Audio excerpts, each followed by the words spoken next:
has become a symbol of the uprisings, and his death is also a symbol of the regime's message: dissent will be crushed. Fox's Benjamin Hall. President Trump wants Congress to provide $200 billion in new funding for the Iran conflict, though Democrats already oppose that. Just as they plan to block a voter ID and proof of citizenship bill, the president just posted on Truth Social it must be passed. There's nothing more important for the U.S. The seasons are about to change. The snowiest, coldest winter in decades for many ends later this hour, but while spring gets sprung here, fall begins south of the equator from Brazil to Australia. In the southwest U.S., Fox meteorologist Adam Klotz tells us it's already like summer. Across portions of the desert southwest in California, where the heat has been extreme the last couple of days, we could see over 100 record-breaking highs. America's listening to Fox News. You ever wonder why Verizon charges twice as much as Pure Talk for the same basic service? Think it might have something to do with the fact that Verizon spends $12 billion a year on advertising and promotion? That's billion with a B? Yeah, Pure Talk doesn't spend that kind of money on commercials. That's why they can offer unlimited talk, text, and plenty of data on a blazing fast 5G network for just $25 a month. Save an additional 50% off your first month when you dial pound 250 and say the words Micro. That's pound 250, Micro. Following the attacks on 9/11/01, FDNY firefighter Daniel Foley assisted in the rescue and recovery efforts at Ground Zero. Daniel spent months and months searching for victims. Now, Daniel's death was the direct result of 9/11 related cancer. He leaves behind his wife, Carrie, and their children. Tunnel to Towers paid the mortgage on the family's home. Join us. Donate $11 a month to the Tunnel to Towers Foundation. Go to their website, the letter T, the number 2, the letter The station Delaware and Maryland turns to for local news. Here is another Delmarva News Update here on 92.7 WGMD, WGMD.com, and the WGMD app. Weather permitting, the Delaware Mosquito Control Section plans the following insecticide application for mosquito larvae located in flooded, forested, wetland habitats. The application could take place during the daylight hours between today and Monday via helicopter. Registration numbers N2268W or N86-2W. The application to control mosquito larvae will take place in Georgetown, Harrington, and Woodside, as well as Blades, Dagsboro, Ellendale, Farmington, Felton, Fenwick Island, Houston, Milford, Millsboro, Milton, Rehoboth Beach, Ocean View, Seaford, Selbyville, and Viola. All insecticides to be used are registered with the U.S. EPA for mosquito control and will be applied according to EPA-approved label instructions. A Cambridge, Maryland man has been arrested for an arson that happened last year. Deputy State Fire Marshal served an arrest warrant on 28-year-old Patrick Ryan Gifford at his home in Cambridge on Academy Street. Gifford is accused of setting a fire to a home on Race Street in Cambridge back on August 27th following an argument that he had with someone at that home. The fire brought 36 firefighters from the Rescue Fire Company out to battle the blaze. It took them about an hour to bring the fire under control. The fire did displace all 5 occupants and caused about $250,000 in damages to the single-family, 2-story home.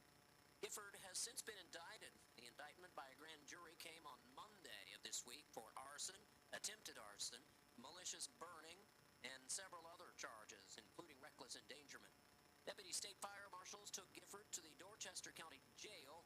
If he is convicted, he could face a maximum penalty of 95 years in federal prison. For these and other stories, visit our website, talkofdelmarva.com. I'm Jared Cirillo. If you're thinking about retiring soon, be sure to tune into Wise Money with Michael Anderson of Anderson Wealth Management this Saturday morning at 9. Listen as Michael Anderson talks about the latest trends and headlines that could impact your retirement. Don't go into retirement unprepared. Listen this Saturday morning at 9 to Wise Money with Michael Anderson of Anderson Wealth Management. Michael Anderson, registered investment advisor, doing business at Anderson Wealth Management, is a registered investment advisor. Are you grieving the loss of a loved one? Would you like to find hope and healing after the death of a loved one? Join the Grief Share Group. The Grief Share Group meets every Wednesday evening at 6 p.m. at the Harbison Methodist Church Hall on Harbison Road. The program is free. For information, go to the community calendar under the Extras tab at thetalkofdelmarva.com. The need for blood is constant, but sometimes that need becomes critical. The Blood Bank of Delmarva needs your help, and first-time donors are encouraged to help Delaware and the Eastern Shore of Maryland residents who need it most. To schedule your appointment, call 1-888-8-BLOOD-8 or visit delmarvablood.org. Your one blood donation can help save multiple lives. For more information, go to the Community Outreach under the Extras tab at thetalkofdelmarva.com. Delaware veterans, if you need information, the Talk of Delmarva has what you need, from the Veterans Crisis Line to housing help to medical help. Through the Delaware Veterans Coalition, you'll find information affecting all generations of Delaware's veterans. Delaware Veterans Affairs has help for veterans, especially those dealing with veterans benefits. You'll find assistance and support services in one location. Delaware Veterans information at the Community Outreach under the Extras tab at thetalkofdelmarva.com. Here's how to listen to WGMD's 98.5 on your electronic device. Simply say, Alexa, open Talk of Delmarva Seaford, and you'll hear all your favorite programming from 98.5. Broadcasting from the Meineke Car Care Center studio. It's your News Talk America on 92.7 WGMD. The Talk of Delmarva. Friday has arrived again. It's Digital Interactive Friday. I'm your anchorman, Jake Smith, with you for the next 2 hours. And my friends, we just seen news that the great Chuck Norris has died. He was rushed to the hospital, we understand, yesterday.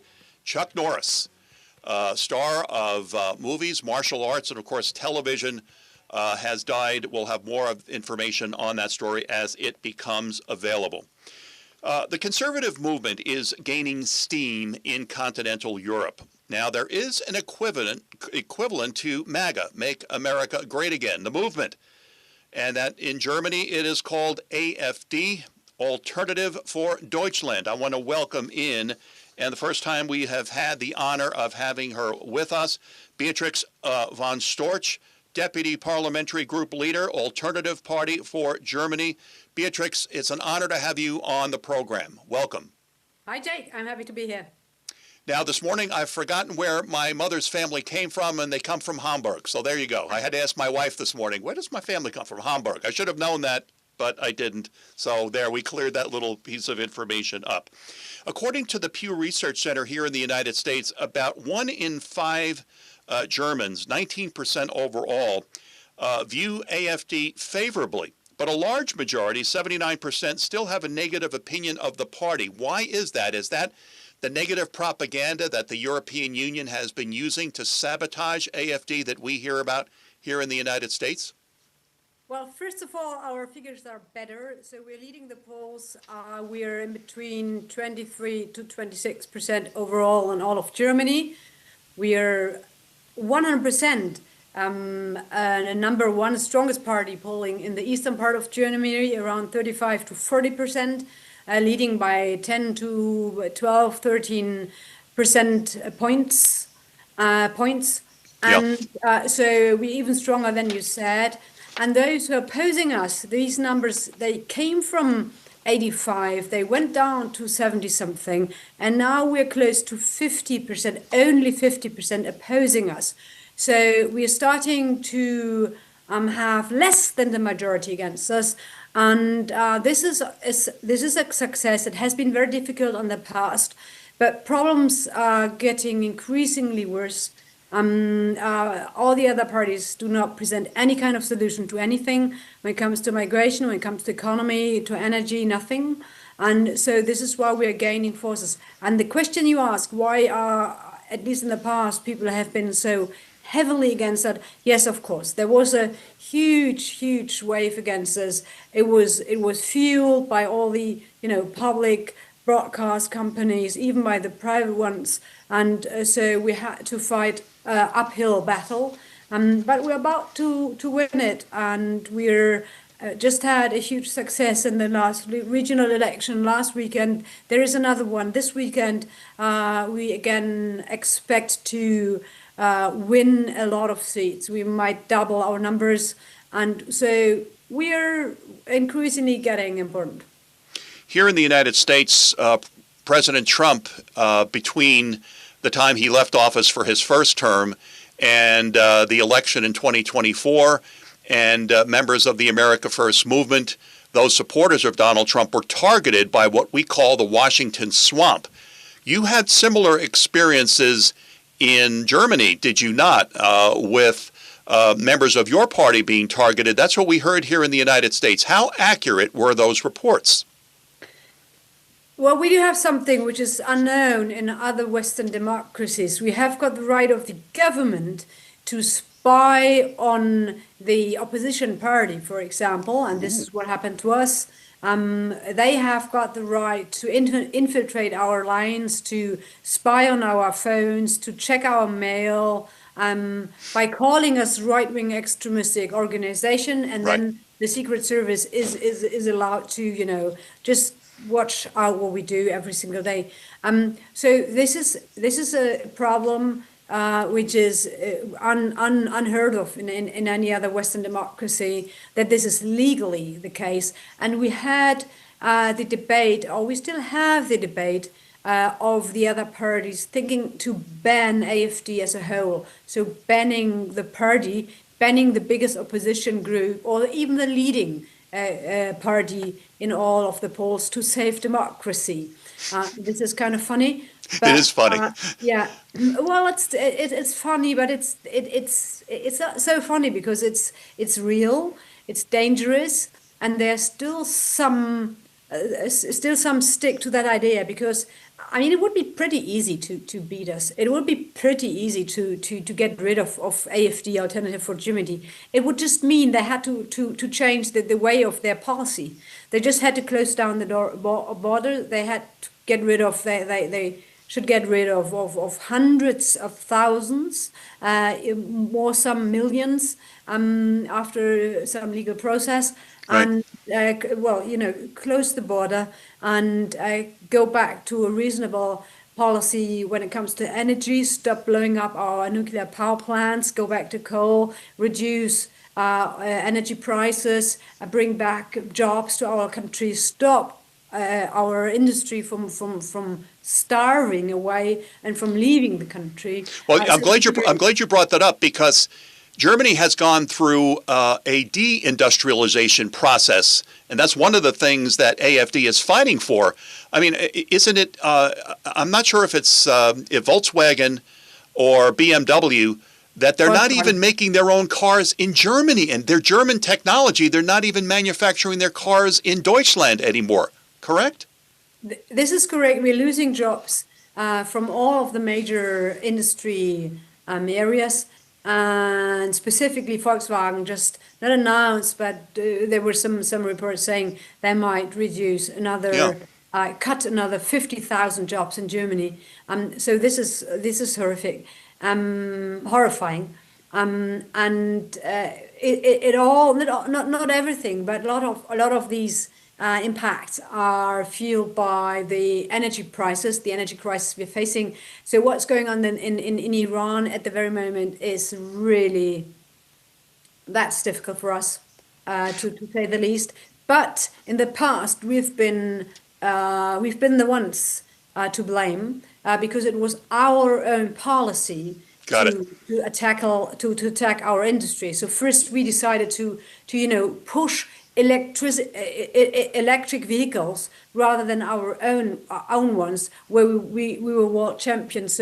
So we built our wealth on our automobile car industry, and then all of a sudden we decided to no longer push them, but to go for electric vehicles, and we are not building them, basically.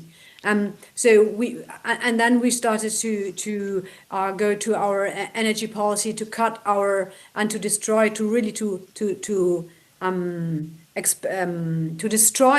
physically destroy our nuclear power plants, and to decide we will no longer rely on coal, and so import very expensive gas, also from the United States, not our interest, and so forth. So we were responsible for what has been done to our industry in the past, and it would be very easy to stop at least the ongoing damaging of our industry. And we're addressing these problems. And if the other parties would go for that, they would reduce our numbers. But then they are unwilling to do so. And so this is why we're growing.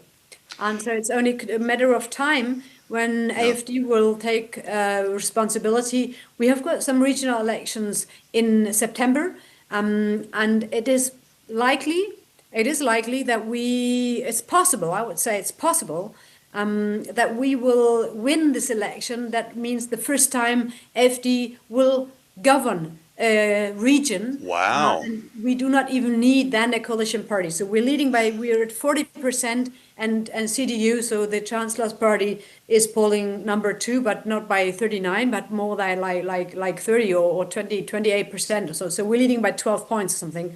And this might then show the people that we're even able to run the country, but that's where we're at the moment.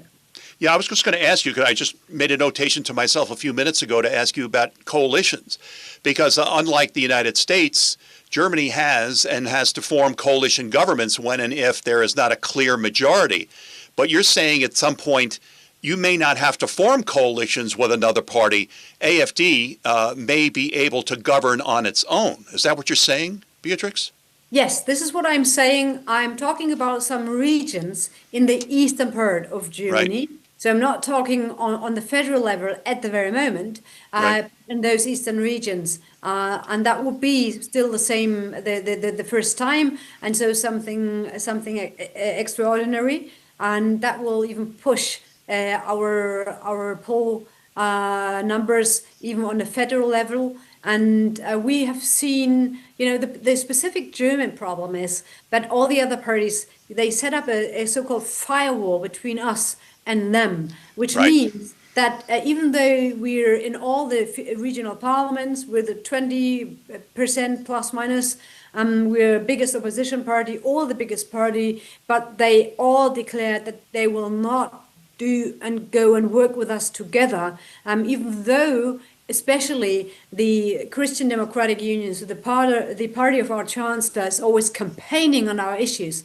They're campaigning on, reduce migration, deport illegal aliens, go against bureaucracy, go against the energy policy a little bit at least. So they're campaigning on everything what we want as well. So, and there would be already on the federal level now a majority for this, because the CDU and AFD, they could form a government and we could vote together, and there would be a majority for everything which is so deeply needed in this country. But CDU said, no, we will not do it together with you. We rather than stick to the Social Democrats, so one of those leftist parties, even though we then declare, I'm sorry, we would like to do this kind of policy or the other, but we are unable because you were stuck in this coalition and our coalition partner is not willing to give in. So they want to stick with the EU is basically what you're saying, right? They want to stick with the EU, right. But exactly. On the European level, in the European Parliament, we've got the same situation. There is a majority of center-right-winged groups in the Parliament, and and not coalitions, but groups in the Parliament. In the past, it has still also been run by the EU Commission, and the EU Commission will work together with the Social Democrats, with the Greens, with the so-called Liberals, and with the center EPP party, so the party of our Chancellor. But, and this is what happened last week, basically for the first time ever, there was a majority because we were all included. So AFD was included, all the right-wing parties were included. And so we're pushing for a new agenda when it comes to illegal migration. And this is something new. This is something what's happening in Brussels at the very moment. And we are very keen to see how that develops next Thursday. Then we will see if we can really a bit stop illegal migration to Europe with a coalition of all the right-wing parties in the Parliament. We need to take a commercial break, Beatrix, but let me ask you a question quickly before we go. Can you really drive an electric vehicle on the Autobahn? We don't want to. I mean, I've driven on the Autobahn. We don't want to. We just don't want. No, and you shouldn't have to. Back with Beatrix von Storch, Deputy Parliamentary Group Leader, Alternative Party for Germany, AFD. Back in just a moment. Stay with us.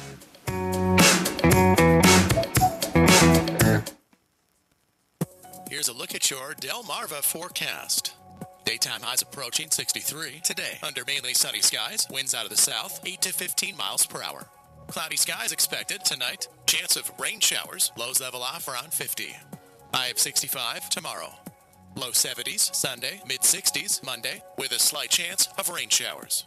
I'm meteorologist Paul Trombley from the Talk of Delmarva Weather Center along the coast. Currently, it's 46 degrees. The Talk of Delmarva Radio Flea Market, Saturday morning at 10 on The Talk of Delmarva. Jake Smith, mid-mornings on WGMD. I'm meteorologist Joe Lundberg with your KFC Weekend Weather Update. On Saturday, expect mostly cloudy skies with a high of 61 degrees. Saturday night will have a low of 46 degrees moving into Sunday. It will remain mostly cloudy, ranging from 64 degrees.